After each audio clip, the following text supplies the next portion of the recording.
નમસ્કાર મિત્રો, આજે સીધું ને સટમાં આપણે એક બાજુ આતંકી હુમલો થાય છે અને બીજી બાજુ વડાપ્રધાન પ્રચાર માટે નીકળી પડે છે એની વાત કરવાના છે. લાશોના રાજકારણની જેને ફાવટ હોય એ શું ન કરે. તમને ખ્યાલ છે કે પુલવામા થયું, આપણા જાંબાઝ જવાનોએ જાન ગુમાવ્યા અને એમની તસવીરો પાછળ રાખીને ભાઈ શ્રી નરેન્દ્ર મોદીએ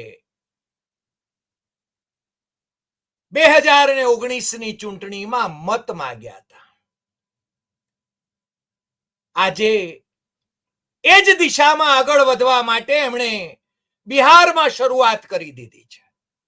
બિહાર જીતવું છે અને કદાચ મધ્યસત્રી ચૂંટણી આવે તો એમાં પણ આ હમણાં જે હુમલો થયો કાશ્મીરમાં અને જેમાં 28 જણાના જાન ગયા, આ આતંકવાદી હુમલો થયો, એ હુમલાની સામે આતંકવાદીઓની સામે જંગ ખેલવાને બદલે ભાઈ શ્રી પ્રચાર જંગ ખેલી રહ્યા છે. અને એની જ્યારે વાત કરીએ ત્યારે અમને ખબર છે કે જ્યારથી સત્તામાં આવ્યા છે ત્યારે આતંકવાદને નામે રાજકારણ ખેલે છે. લાશોનું રાજકારણ એ રાષ્ટ્ર માટે યોગ્ય નથી અને પાકિસ્તાન, બટુકડું પાકિસ્તાન એ આપણે ત્યાં આતંકવાદ એક્સપોર્ટ કરે છે તો આપણે છે ને બેડીઓ પહેરેલી છે કે ટ્રમ્પભાઈએ તો બેડીઓ પહેરીને મોકલાવ્યા ભારતીયોને અને ભાઈ શ્રી નરેન્દ્ર મોદી ઉફ નથી કરી શક્યા. પ્રજા કોણ જાણે કેમ આટલી નિર્માલ્ય કેમ થઈ ગઈ છે કે એની નજર સામે આ બધું થઈ રહ્યું છે છતાં એ એના વિશે બોલવા માટે તૈયાર નથી અને એ નવા નવા નાટક ઉભા કરીને વોટ માંગે છે. જોકે મારે એટલું કહેવું જોઈએ કે 2024ની લોકસભાની ચૂંટણીમાં ભાઈએ ખૂબ ઉધામા માર્યા પરંતુ બહુમતી ન મળી શકી. હિન્દુ મુસ્લિમ કરવાનું એમણે છે ને એટલી કોશિશ કરી જોઈ. ભગવાન શ્રી રામને વટાવીને પણ એમણે અધૂરા રામ મંદિરની પ્રાણ પ્રતિષ્ઠા કરાવી, એના માટે પણ એના નામે પણ વોટ માંગ્યા. ચારેય શંકરાચાર્યોએ જેનો વિરોધ કર્યો હતો કે અધૂરા મંદિરનો પ્રાણ પ્રતિષ્ઠા ન થાય, ભાઈશ્રીને શાપ લાગ્યો એમ કહીએ તો ચાલે અને બહુમતી પણ ન મળી છતાં પેલી ઈડી, સીબીઆઈ, ઇન્કમટેક્સ, એનઆઈએ, આજે એમની સાથી પાર્ટીઓ છે એ પાર્ટીઓ એમને ત્રીજી વખત વડાપ્રધાન બનાવી શકે છે. પણ હજુ ધખારા છે. હજુ ધખારા એ છે કે નાગપુરની ભીંસ વધી રહી છે ત્યારે એ મધ્યસત્રી ચૂંટણી લાવીને પોતાનો કરિશ્મા સાબિત કરવા માટેની કોશિશ પણ અજમાવી જુએ એવી શક્યતાને નકારી શકાય નહીં.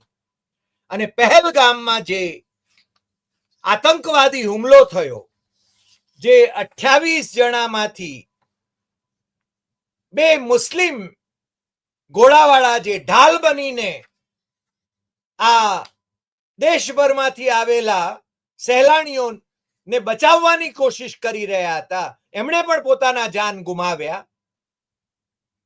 એક ખ્રિસ્તીએ જાન ગુમાવ્યો અને બાકીના હિન્દુઓએ જાન ગુમાવ્યા. પરંતુ ભારતીય જનતા પાર્ટી અને નરેન્દ્ર મોદીના અંધભક્તો એ આખા દેશમાં એવો એક માહોલ ઉભો કરવા માંગે છે કે મુસ્લિમો આતંકવાદ ફેલાવી રહ્યા છે અને હિન્દુઓને સામે એ જંગ ખેલી રહ્યા છે. જાણે કે આપણા દેશના મુસ્લિમો એ રાષ્ટ્ર વિરોધી હોય.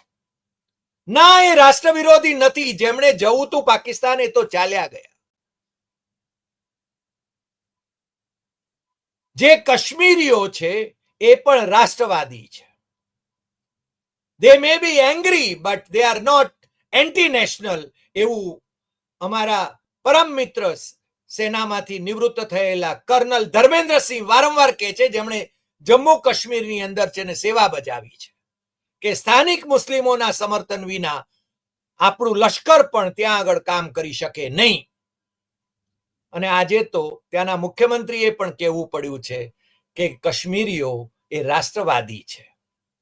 શું દિવસો આવ્યા છે, શું માહોલ ઉભો કરવાની કોશિશ થઈ રહી છે. અને પહેલગામમાં જે થયું એના માટે જવાબદાર કોણ? સિક્યોરિટીની જવાબદારી કોની? કેમ ત્યાં સિક્યોરિટી નહોતી? મને લાગે છે કે જે અસરગ્રસ્તો છે એ તો હવે એમના સગાવાલાઓ જેમણે સ્વજનો ગુમાવ્યા છે એ બોલી રહ્યા છે, સત્તાની સામે બોલી રહ્યા છે. અને ભાઈશ્રી બિહાર જાય છે, મધુબની જાય છે. મધુબની શાને માટે જાય છે? અમે એમની પ્રાઇમ મિનિસ્ટરની ઓફિશિયલ વેબસાઇટ ઉપરથી એમનું ભાષણ આખું ડાઉનલોડ કરી લીધું. તમે પણ જોઈ શકો છો, તમે પણ વાંચી શકો છો. ત્યાં જઈને 13,480 કરોડના વિકાસ કામો એ રાષ્ટ્રીય પંચાયતી રાજ દિવસે એ જાણે કે ખેરાત કરી રહ્યા છે. ચૂંટણી આવી રહી છે ને. અને બીજું, પીઆઈબી પ્રેસ ઇન્ફોર્મેશન બ્યુરો, જે ભારત સરકાર નો માહિતી બ્યુરો છે, એના ઉપર ગઈકાલે જ અમે વાંચ્યું હતું. શું વાંચ્યું હતું?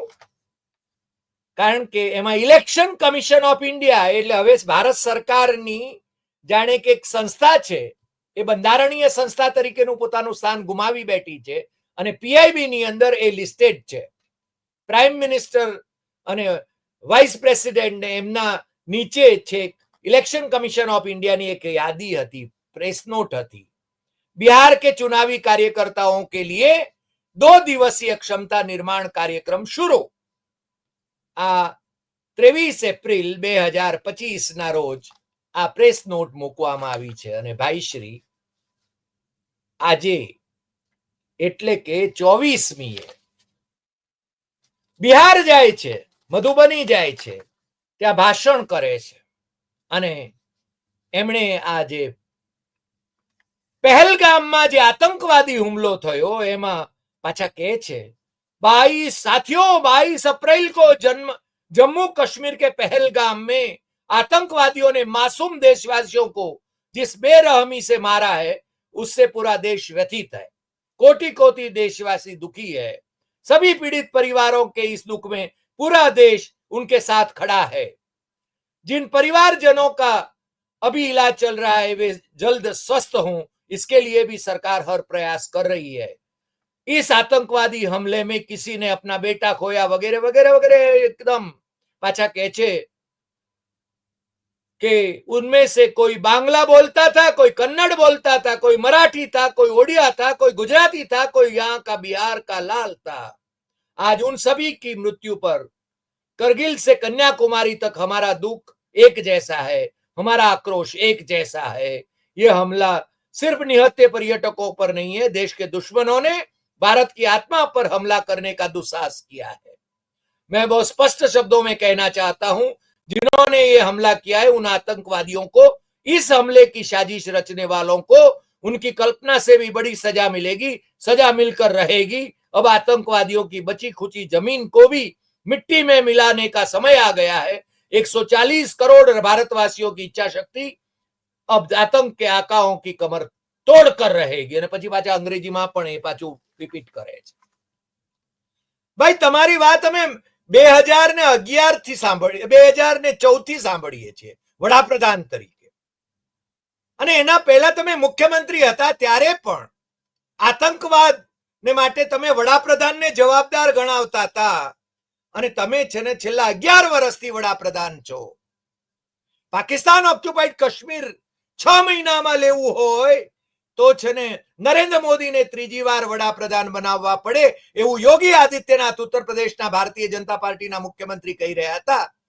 મને લાગે છે કે નરેન્દ્ર મોદીને વડાપ્રધાન થયાને તો વરય વીતી ગયું, પણ પીઓકે નું હવે નામે ભૂલાઈ ગયું.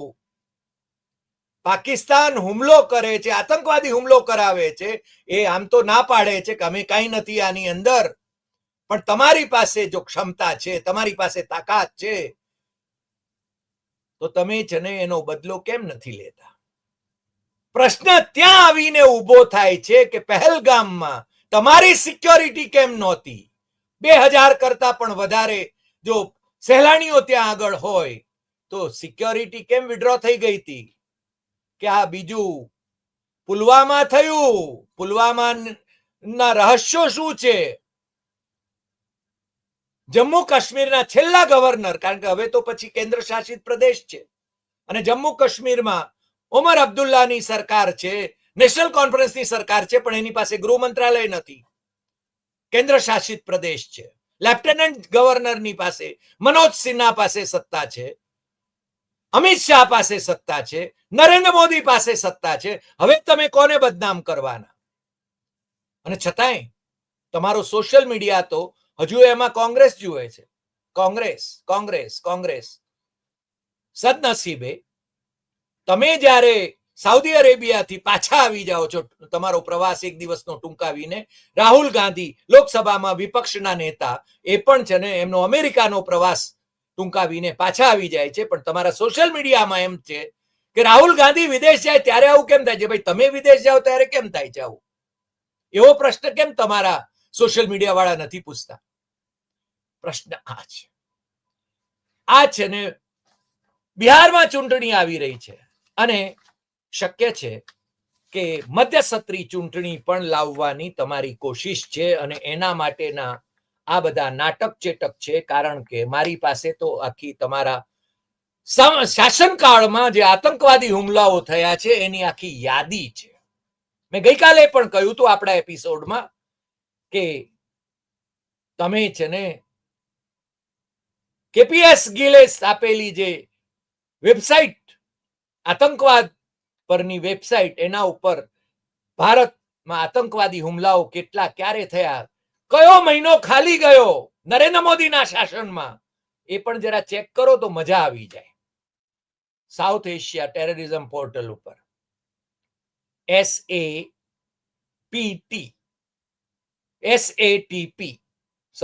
SATP તમે ગૂગલ કરો અને તમને છે ને આખા દેશની અંદર ત્રાસવાદી હુમલાઓ ક્યારે થયા, કેટલા લોકો મર્યા, કેટલા લોકો ઘાયલ થયા, એમાં છે ને કેટલા લશ્કરી જવાનો હતા, કેટલા સિવિલિયન હતા, એ છે ને તમને મળશે. અને 2014 થી માંડીને પાનાના પાના ભરાય એટલા હુમલાઓ થયા છે, આતંકવાદી હુમલાઓ. અને અમે તો રોજ સાંભળીએ છીએ આ હુમલાઓ કરનારાઓને જવાબ આપીશું. શું જવાબ આપશો ભાઈ? સર્જિકલ સ્ટ્રાઇક કરી પછી તો કેમ હુમલાઓ રોકાયા નહીં? 370 અનુચ્છેદ કાઢી નાખ્યો અને બધું રૂડું રૂપાડું થઈ ગયું. જમ્મુ કાશ્મીરમાં દાવાઓ થયા, શાંતિ સ્થપાઈ ગઈ, ભારતવાસીઓ તાળીઓ પાડવા માંડ્યા. અરે તમે અભ્યાસ તો કરો કે જમ્મુ કાશ્મીરમાં શું પરિસ્થિતિ છે. પ્રોફેસર હેમંત કુમારે જે આંકડાઓ આપ્યા છે કે દેશના લશ્કરી જવાનોની સંખ્યા જે છે એમાંથી 1/3 જમ્મુ કાશ્મીરમાં તૈનાત હોય અને છતાં આતંકવાદી હુમલાઓ થતા હોય, તો એની નિષ્ફળતા કોની છે ભાઈ? નરેન્દ્ર મોદીજી. પ્રશ્ન તો નરેન્દ્ર મોદીને થવો જોઈએ, પ્રશ્ન અમિત શાહને થવો જોઈએ, પ્રશ્ન મનોજ સિન્હાને થવો જોઈએ. તમારી જવાબદારી છે. હવે છે ને કોંગ્રેસ ઉપર તમે છે ને આળ નાખી શકો એમ તો છો નહીં, કારણ કે કોંગ્રેસ તો હવે સત્તામાં નથી કેન્દ્રમાં. અને કોંગ્રેસની કારોબારીએ પણ તમને કહ્યું છે, ઠરાવ પસાર કરીને કહ્યું છે કે તમે પગલા લ્યો. આતંકવાદ જે લોકો ફેલાવે છે, આતંકવાદી હુમલાઓ જે કરી રહ્યા છે, એ લોકો, આ નિર્દોષ પર્યટકો, 26 નિર્દોષ પર્યટકોની જાન જેમણે લીધી છે એ અને બીજા ગંભીર રીતે ઘાયલ છે જે લોકો, એમના પરિવારો પ્રત્યે એમણે સંવેદના વ્યક્ત કરી છે અને કહ્યું છે કે એમની સામે પગલાં લે સરકાર, અને સરકારની સાથે છે વિપક્ષ પણ. હવે શું કહેશું? કશું કહેવા જેવું રહ્યું નથી. એની એ જૂની ઘીસી પીટી કેસેટ ચલાવો છો. બિહારમાં આજે તમે જઈને વાત કરી છે. મેં કહ્યું ને કે બિહારમાં એમણે આમ ઇમોશનલ થવાની કોશિશ કરી છે. અરે ભાઈ, હજુ તો ત્યાં લાશો પડી છે અને ભાઈશ્રીને ચૂંટણીની પડી છે. મેં કહ્યું ને, કારણ કે એમને એટલે પીઆઈબીની વેબસાઇટ ઉપર જ આ છે ને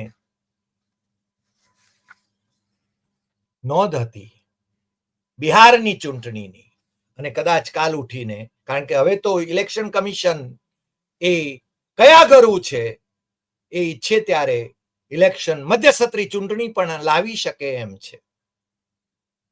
અને એના માટે જેમ પુલવામાના શહીદોને એમના ચિત્રો પાછળ રાખીને ભાઈએ વોટ માંગ્યા હતા, કઈ રીતે વોટ માંગી શકાય? અને છતાં કોણ કે એમને? એટલે પ્રશ્ન આ છે. અને ભાષણો, વાતોના વડા, એ તો મને લાગે છે કે આ દેશની પ્રજાએ છેલ્લા 22 વર્ષથી તમારા સાંભળ્યા છે. મુખ્યમંત્રી તરીકે વડાપ્રધાન ડોક્ટર મનમોહનસિંહ જેવા સજ્જન માણસની મિમિક્રી કરતા તમને સાંભળ્યા છે.